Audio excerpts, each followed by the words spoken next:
उत्तर प्रदेश का सबसे बड़ा चुनाव। यूपी में किसकी बनेगी सरकार? कौन से होंगे मुद्दे? किसके सर सजेगा जीत का ताज?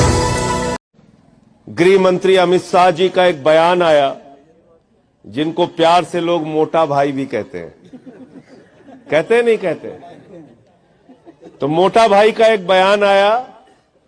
मोटा भाई ने कहा, जाटों से हमारा 650 साल पुराना रिश्ता है।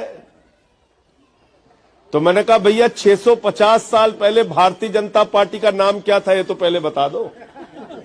क्या नाम था तुम्हारी पार्टी का? क्यों झूठ बोल रहे हो इतना?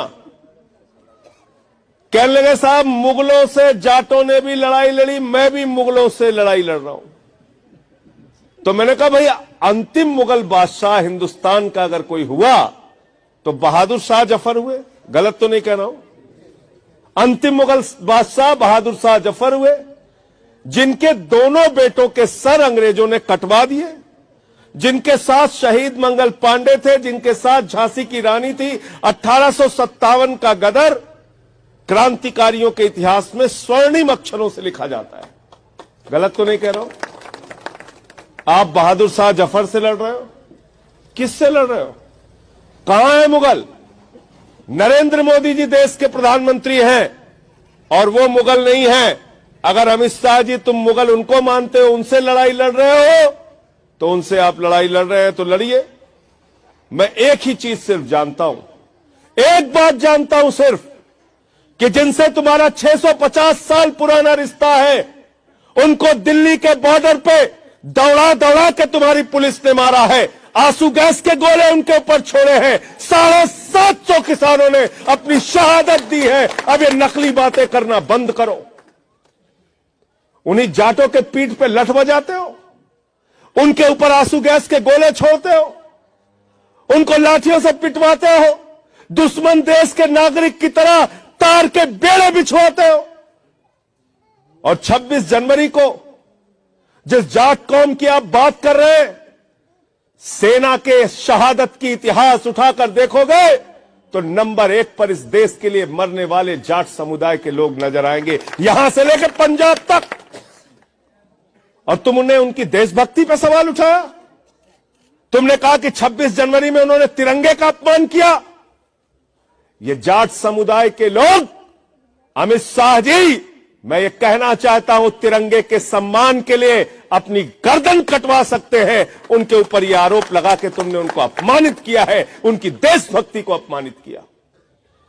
उनको देशद्रोही कहा गया, उनको पाकिस्तानी कहा गया, उनको खालिस्तानी कहा गया। सिख समाज के हमारे वहां भी जट सिख थे जो आंदोलन में आए थे आंदोलन में भारी संख्या में वो लोग। उनको खालिस्तानी खालिस्तानी खालिस्तानी।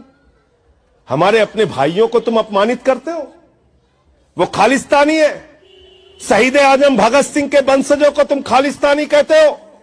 वो हजारों लोग जिन्होंने आजादी के आंदोलन में अपने प्राणों की आहुति दी, जलियांवाला बाग कांड में जिनकी प्राणों की आहुति हुई, उस समुदाय को अगर तुम देशभक्त नहीं मानते तो मुझे तुम्हारी सोच पर तरस आती है। पंजाब से लेकर पश्चिमी उत्तर प्रदेश और पूरे उत्तर प्रदेश में सब मिलकर अमित शाह जी तुमको सबक सिखाने का काम और चुनाव में तुम्हारी जमानतें जब्त कराने का काम करेंगे। ये नकली बातें मत करो। बहुत लड़ा लिया तुमने, और बिल्कुल ठीक कहा सोमेंद्र भाई ने, इनको लड़ाने के लिए एक मुद्दा चाहिए। और मैं हाथ जोड़ के प्रार्थना करता हूं, जरा ध्यान से सुनना। चुनाव आता है उत्तर प्रदेश का, तो लड़ाई किसके बीच में करवाते हैं? हिंदू मुसलमान, हिंदू मुसलमान। चुनाव आएगा हरियाणा का, तो वहां लड़ाई किससे कराएंगे? जाट गैर जाट, जाट गैर जाट। चुनाव आएगा महाराष्ट्र का, वहां लड़ाई किसके बीच में कराएंगे? मराठा गैर मराठा, मराठा गैर मराठा। चुनाव आएगा पंजाब का, वहां लड़ाई किससे कराएंगे? हिंदू सिख, हिंदू सिख। चुनाव आएगा गोवा का, वहां लड़ाई किससे कराएंगे? हिंदू ईसाई, हिंदू ईसाई। इनको पूरे देश में झगड़े कराना है, इनको भगाओ हिंदुस्तान से। झगड़े कराने वालों से बचो। वरना ये हमारी आने वाली पीढ़ियों को बर्बाद कर देंगे। मैं हाथ जोड़ के आपको समझाना चाहता हूं। अच्छा खासा भाईचारा बिगाड़ना हो, 4 भाजपाई बुलवा लो, पूरे गांव में झगड़े करा देंगे। यही काम है इनका, यही काम है। अभी क्या कह रहे हैं? पाकिस्तान हमारा दुश्मन देश है। ये किसको नहीं पता कि पाकिस्तान हमारा दुश्मन देश है? ये गुड्डू भाई को नहीं पता? फरीदी साहब आपको नहीं पता कि पाकिस्तान आपका दुश्मन देश है? 75 साल से एक एक आदमी को पता है कि पाकिस्तान हमारा दुश्मन देश है। उस दुश्मन देश के प्रधानमंत्री नवाज शरीफ को अपने शपथ ग्रहण समारोह में बुलाने वाले भारत के पहले प्रधानमंत्री का नाम है नरेंद्र मोदी। बुलाया था कि नहीं बुलाया था? आप बताइए, गलत तो नहीं कह रहा हूं? पाकिस्तान हमारा दुश्मन देश है। उस दुश्मन देश के प्रधानमंत्री नवाज शरीफ के बर्थडे का केक काटने बिना बुलाए गए थे नरेंद्र मोदी। गए थे कि नहीं गए थे? गए थे। तीसरी बात बता रहा हूं, मैं पंजाब का इंचार्ज था पठानकोट में। यहां पे बहुत सारे फौज के लोग होंगे, उनसे पूछ लीजिएगा, है ना फौज के लोग? जवानों की शहादत हुई पठानकोट में। आईएसआई का नाम आया उसमें। आईएसआई जो पाकिस्तान की खुफिया एजेंसी है, हिंदुस्तान में आतंकवाद को बढ़ावा देती है। उस आईएसआई को बुलाकर हमारे शहीदों की जांच कराने का काम अगर किसी पार्टी और नेता ने किया तो भारतीय जनता पार्टी और नरेंद्र मोदी ने किया। योगी जी, हिंदुस्तान के एक एक व्यक्ति को मालूम है पाकिस्तान हमारा दुश्मन देश है, लेकिन उनके सामने घुटने टेक के केक काटने का काम बगैर बुलाए मोदी जी करते हैं। पहले इनसे कहो पूरे देश वालों से माफी मांगेंगे, तब हम तुम्हारी बात सुनेंगे। दूसरी बात क्या कह रहे हैं? दूसरा मुद्दा क्या कह रहे हैं? कह रहे हैं अब पलायन नहीं होगा। 5 साल से किसकी सरकार थी भैया? ओबामा की सरकार थी क्या? लालू यादव जी मुख्यमंत्री थे क्या? यहां पे कौन था मुख्यमंत्री?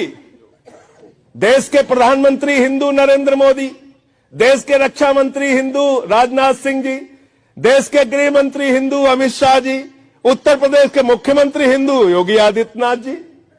तो आदित्यनाथ जी ऊपर से लेकर नीचे तक सारे हिंदुओं को प्रधानमंत्री भी बना दिया, गृह मंत्री भी बना दिया, रक्षा मंत्री भी बना दिया, मुख्यमंत्री भी बना दिया, फिर भी तुम कह रहे हो पलायन नहीं रुका।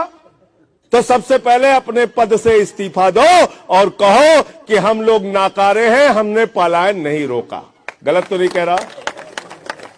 नाकारे हैं कि नहीं?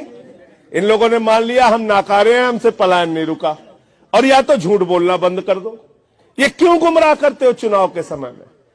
अभी एक नाम और मुझे तो दया आती है, भाजपाई कहते हैं मैं दुनिया की सबसे बड़ी पार्टी हूं। और नाम किसके नाम पे लड़ रहे हैं चुनाव? किसके नाम पे लड़ रहे हैं? पाकिस्तान के नेता के नाम पे हिंदुस्तान का चुनाव।